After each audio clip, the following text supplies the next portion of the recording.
It is nearly time for The Witcher Blood Origins to release, and while there's been a lot of negative news surrounding the base Witcher show because of Henry Cavill's departure, Netflix was probably hoping Blood Origin would be a hit because it's a new cast, new storylines, different atmosphere to keep fans entertained, but it looks like this show may be a complete disaster for them because early critic reviews are out, and it is sitting at an abysmal 38% already. I have a bunch of different things to show off, but before we get into the topic at hand, if you enjoy the content that I create, please make sure to subscribe to the channel and hit the notification bell. Follow me on social media like Twitter or mine so that you can see when my content is posted.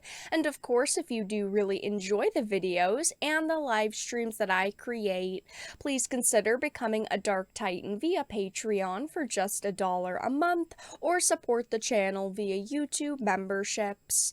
All of the links are in the description, and of course, I do really appreciate all of the support.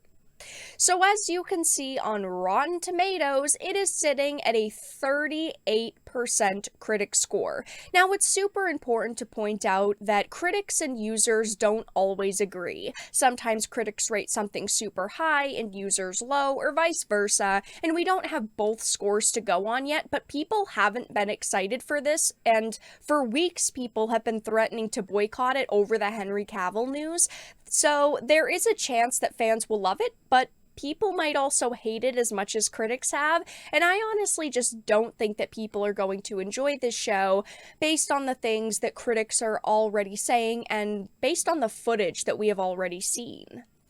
So clicking on this 38%, there's not hundreds of critic reviews here, obviously, but there are quite a few, and most of them are negative. Even the more positive reviews are saying that it has problems.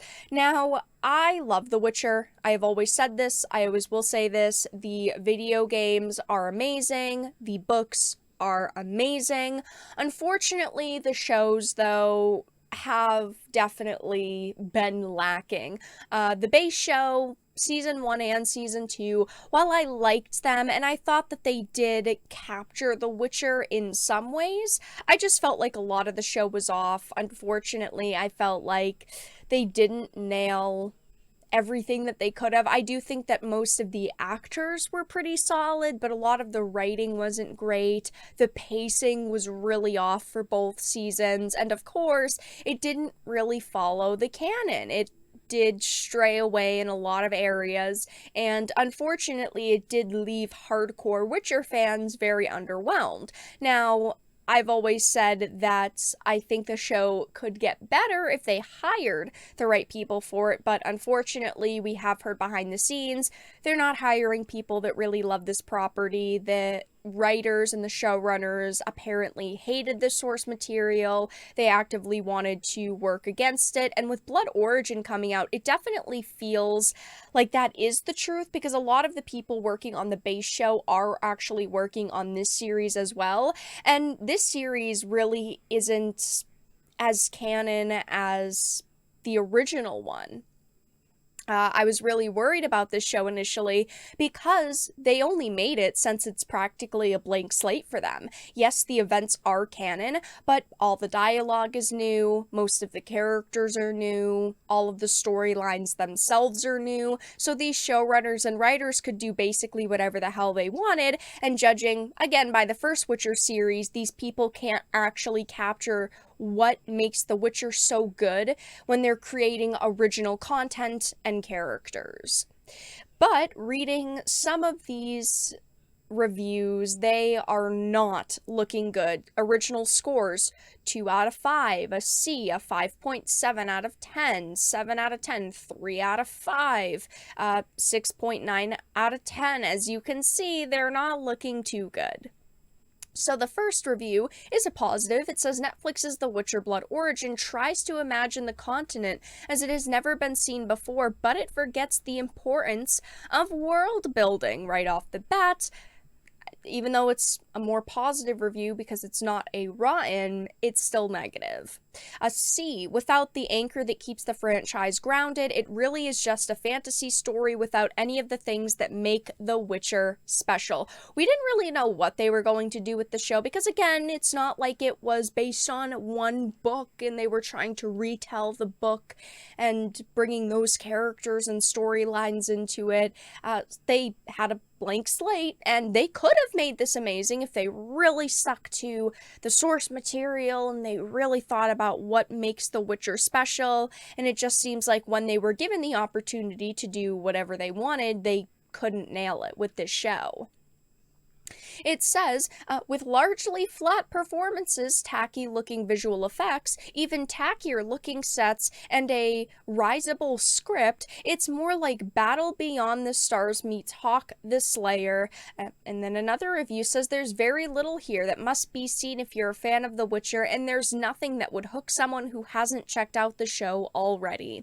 Judging by the trailers, I was very worried about just the overall budget for the show because we don't know the exact budget, but it definitely didn't seem like it had the budget that the original did. And even though the first Witcher show had a larger budget, they didn't really do anything with that budget because even in season 1 it had some massive visual effects problems. But it seems like they didn't fix that going into this show, as it says tacky looking visual effects and also largely flat performances. This is something that I think the first Witcher show does pretty well. I do think that the castings overall were pretty solid. Of course, Henry Cavill played an amazing Geralt, and then you had Ciri and Yennefer and Jaskier. I thought that all of those actors were great. When you got into kind of the side characters, the background characters, yeah, they did stumble quite a bit, but the main cast was pretty solid. But it sounds like here,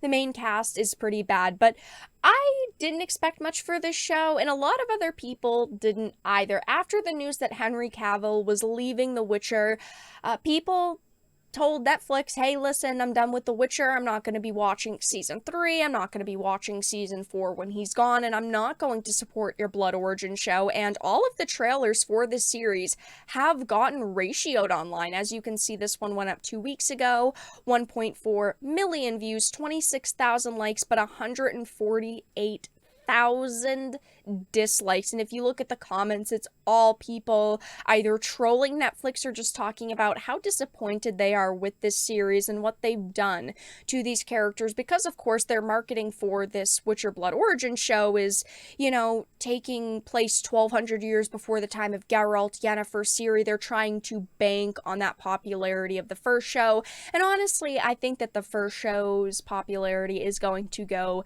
straight off a cliff going into season 3 and season 4, even though Cavill is in season 3. I think that a lot of people are just kind of done with the show in general.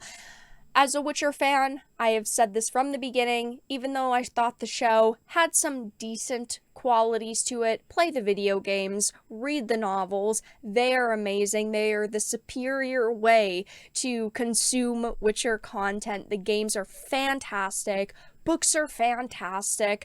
I, at this point, wouldn't really even bother with the show, which is so sad because it did have so much potential, but Netflix is just trying to milk The Witcher for all it's worth, which I understand. They probably paid a boatload for it, but Blood Origin isn't really catching with critics. I don't think it's going to catch with fans, and it's really no surprise to see why all of these projects have failed when you have people openly admitting that the writers on even just the base show actively mocked the source material and disliked the games and wanted to stay away from being compared to those other products as much as possible. You can't expect a show or anything really to do good when you have people who actively hate what came before it. It is very sad. It is very depressing, and unfortunately, if you are a fan of The Witcher, all of these shows have just had major problems, and it looks like Blood Origin does as well. In a couple of days, days, when we finally get the user scores, I will definitely do an updated video and talk about this more, because I am curious to see what consumers are going to think about it. But honestly, I think that the audience and the critics are going to agree on this show, and I just think that it's going to get ratioed. I think that it's going to do terribly, and honestly, I don't really see the audience score going above a 60 based on everything that I have heard about it so far. But that's all that I really had to discuss in this video. Let everyone know your thoughts in the comment section down below. If you enjoyed it, please make sure to give it a like, share it, and subscribe to the channel. And of course, if you didn't, make sure to give it a dislike. I appreciate your support either way, but I will talk to you all again in the next video really soon.